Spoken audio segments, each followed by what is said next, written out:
Je suis actrice, vous savez. Je joue sur le théâtre. Le théâtre. Vous ne savez pas ce que c'est? Il y a la scène et la salle. Tout est enclos. Les gens viennent là le soir et ils sont assis par rangées les uns derrière les autres, regardant. Ils regardent le rideau de scène et ce qu'il y a derrière quand il est levé. Et il arrive quelque chose sur la scène comme si c'était vrai.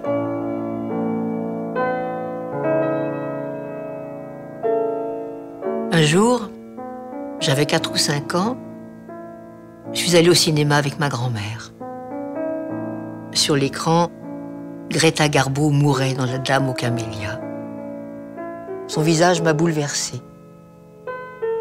J'ai vu qu'il était beau.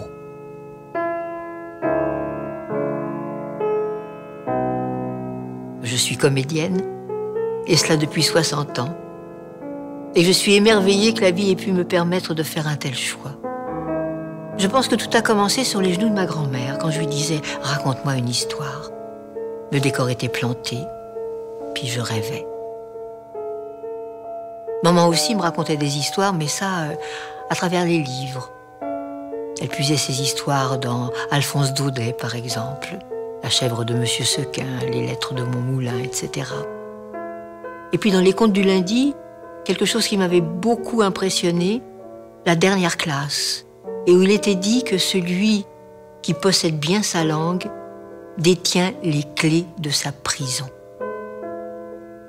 Et ça m'amène à parler de la langue française, qui m'est si chère et que j'ai toujours eu à cœur de défendre au plus profond de mon être, et de la défendre en interprétant de préférence les grands textes de la littérature. C'est une grande chose, vous savez, et une chose importante et nourrissante aussi que de faire partie du monde des arts, du monde de la culture. C'est essentiel, absolument essentiel à la vie.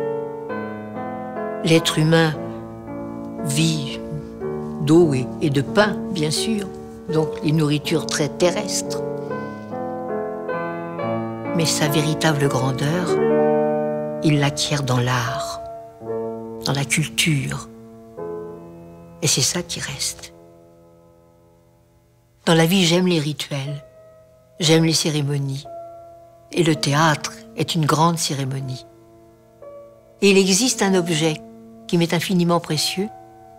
Ça s'appelle une servante, une baladeuse, une sentinelle.